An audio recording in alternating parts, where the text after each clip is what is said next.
This, my friends, is the BMW M3 in GTA. I'm pretty excited about this one. Fun fact for you, this has always confused me. In the new models of the BMW, that sounds pretty meaty. There is actually, I think there may have been a change in terms of the sound of this car, which is pretty insane. Anyway, welcome to the money front update. Basically, we've got the high camera.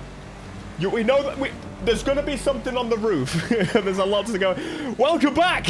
Anyway, the sound of this thing to start with is similar to what's already existed before. But if you listen to this deep grumble, that is definitely new. I don't know anywhere else we've seen this before. Anyway, as I was saying, there's a lot. Oh my God, there's so much to talk about. This design has been polarizing, to say the least. We're a little bit unsure about it still. And just to clarify, M3 is 4 doors, M4 is 2 to 3 doors. Anyway, we're going to be checking this thing out. We're going to be customizing it, the whole business. And we are going to be stacked with GTA cars over the next couple of days because, my friends, there's just so much to cover. And we haven't even got them all yet, as is per the case. And there's also money fronts. Should I do the money fronts update? I should probably check out the money front update. I want the car wash, okay?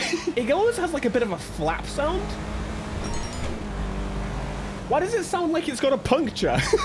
I've just started driving the damn thing. Okay, let's go to the Vinewood Club Garage and start customizing this thing. It's full. Hang on. Level 2. That's it. That's where it came from.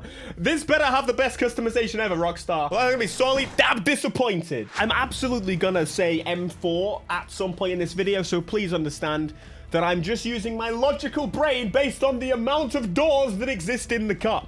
All right, let's check it out then. Customization of this car. Now, what I'm hopeful for, the reason I'm excited for the customization of something like this, I'm actually going to save this till the last. The front bumper is something that is, as I said, polarizing. If I was kind, it's horrendous. In fact, I might say, is this worse or better? I don't actually know. I'm not going to jump the gun there because why is it so rumbly? What the hell? They've definitely changed the sound a little bit, added a little bit of bass to it, which is, at least I don't remember hearing a car that sounds like this. So I'm pretty happy to see that because, quite honestly, the sounds have been getting a little stale in terms of GTA. Now, this is very obviously a car, once again, like as has been for a while. A lot of... Wait, what is actually happening? Oh, there you go. Fenders are changing. I couldn't even see what was happening. So we've got some nice little aero track car-inspired bits. Let's go with the tuner fenders. Very cool. But anyway, it definitely looks really nice. Some of these cars were actually leaking over on social medias, and essentially, I was a little bit unsure with the quality of some of these cars. Apparently, people used a hacked PS5 to actually get access to these cars and the update early, which makes me think preloading for updates is probably not going to happen anymore. So thanks so much. Ruin it for everyone. I think this grill is probably the favorite. It's my favorite. It's got a tiny little badge. Does it say STD? All right, it's got an STD on it. All right, so fair enough. It's not got any major changes. I still think the Need for Speed modifications for this car, or the estate version, absolutely the best in a game that exists. Thank you so much, Need for Speed. Rest in pepperonis. I miss you so much. Let's go for those. It's mildly interesting, to say the least. Okay, let's get to the rear bumper. That is changing something that I can't see. It's because of the bloody exhaust smoke. I'm gonna rev the car again. Hang on a minute, lads. All right, we've got some diffusers and a lot of carbon bits. Very nice. I like a little bit of carbon. I guess we should do the front bumper then, considering we just bloody jumped to the grill. I thought it was going to be part of it. So I'm actually pleasantly surprised to say that no, the front bumper is completely separate, so you can change that and not be locked in. Because I was a little bit worried that it would like have a cool front bumper with a horrendous pig nose grill on the front. That would be kind of disappointing, but they didn't do that, which is good news. All right, add a little bit of carbon to the mirrors. No, let's add some color to the mirrors. Very nice. Go for a different plates. We got roll cage customization in here. I think there's going to be a lot of people happy to see this car, and of course, having the confirmation that this car is going to be available in the next game. What did I tell you? I know there's about 3 people in the comments right now that were like, Theo, it's because you got the high camera height. No, you don't understand. There's high camera height and higher camera height. This is something I try to explain every time, but no one understands. You can tell when there's going to be things on the roof based on the even higher camera, okay? You can lower it sure, but it's still going to be higher than the standard is. Oh my God, we got a roof box. Ultimate Dadmobile. This is fantastic. This is what I want in GTA. Can I use the roof box in GTA 6? I guess we'll damn find out. Spoiler customization then. Can you top it off? Can you add the can you add the perfect wing to the... okay, I'm going to say perfect M3, but, you know, it's fine. They're all right. They do the job. That's pretty wide. A little bit ridiculously wide. And the big wing it's not as cool as this one. Sun strips. Let's add a little bit. Oh, you know what? Can I just say, I really appreciate the thin sun strip. I think sun strips are kind of rubbish for the most part, but if you have a small sun strip, it's kind of cool. Lower this suspension down. It's going to do micro adjustments because this car is already pretty low. To be fair, props for that. Transmission upgrade. Thank you very much. You got turbo upgrade. Thank you very much. Wheels. I'm not going to change them. They actually look really nice as they are. I'm pretty happy with the size, the style. I think for the first time ever, this might be some of the best, like, default wheels we've seen. We'll add a little bit of tint on there. And finally, we'll look at the liveries. You can't do the liveries until you've done the look of it. What I'm really hoping for inside my soul is another M3 GTR style livery, but I'm kind of doubting it, which is really annoying because we got it on the M2 and not the M3.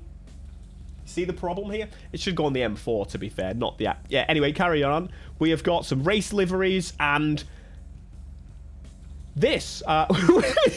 Okay, thank you so much, Rockstar. We've got forced pink on the car. That's fantastic. Or forced blue. I'm going to be honest, I'm a little disappointed by the liveries. I think they kind of naff, but we'll see what happens when we do a little bit of a respray with the primary color in a metallic. We've got the blacks, which actually makes the grille stand out a little bit more with that STD badge. They've still got the humor. I was a little bit worried that the humor was going to reduce over time because of, you know, the updates that the humor has gone way down. But it turns out, no, the old Rockstar is still in there just a little bit. Okay, color-wise on the M3, I think... I'm feeling just kind of go manufacturer style colors. The greens really nice, but I've got to think. I've got to think about the click-through rate. Racing blue, ultra blue lit. No.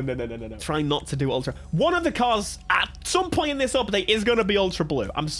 It's gonna happen. You know, he has done it. Yes, we have gone for the green, just like the BMW kind of should be. This green is like a British racing green style, I think. It just works so well on this car that I kind of had to do it in the game as well. We have the roof box to match. We've got the massive wing at the back. I am very happy with this. The livery, I, again, wanted to go with the black stripes, but annoyingly, it's got pink stripes on it. Like, I don't mind myself some pink. I ain't insecure. It looks nice. If something else on the car is pink or a color works with it, you know, secondary color is definitely not pink by default. So that's definitely not a secondary color. And this one has got blue on it, for example. This is too bright, I feel. It's a little weird. So I think this livery is probably my favorite to go along with the design. Overall, very nice. Here it is without the livery. It might look better. Let's get out of here. Let's go. Let's leave. I wish this gate was automatic. I pay so much for this garage. I should have automatic gates. I don't know about you. Anyway, let's check out this thing in the daylight. Oh, hello. There's another one right there. Everyone's going for the M3. What about this fella here? Is he an M3? Bro, everyone's in the M3. Man, I miss the experience of, like, driving out of a garage and seeing just people customizing it. That's something you got to do in, like, the Crew 1. And I feel like that's just not a thing anymore. For the sake of convenience, we've removed character out of games. You just customize through a menu. I want to leave the garage and see everyone else customize, especially when a brand new car like this has just arrived to the game. It looks awesome. Well, it did look awesome until I crashed it. Inevitably, it's going to happen, isn't it? It does make me wonder how many cars are actually adding to the game for the next GTA. Like, ultimately, with all these updates, this launched with 6 cars, and there's probably going to be like another 4 or 5, whatever, that come out through the drip feed. So this is our first look at some of them. There's a chance, there's a very slim chance that some of them have just been like previous models that they didn't use or something. Quite honestly, some of the models definitely look dated, but we're gonna have a look. And that's something about like Florida. There's a mixture of like these brand new hyper financed cars and then some just really just dated hunks of junk, and that's really a thing. I feel like the UK is a little bit more like in the middle. There's like some older cars and some newer cars, but you don't really get those massive hunks of junk. It's just in the culture because there's no MOT test or anything in those areas. There's like some testing, I think, in some states, but it's so mild that you can drive something that basically should not be road legal in most of the world and be fine. You could also argue, again, the urbanist in me is saying essentially the reason for that, and the reason that most people don't get banned for some insane driving, is because without a car they would basically starve and die. So hey, there you go. There you go. A little bit of information for you there to resonate in your brain. I'll be back with more of the cars, more of the customization. Let me know down in the comments what other cars you want to see. These are the vehicles available on Legendary Motorsport. We've got an Aston Martin. We've got this, is it a Tacoma?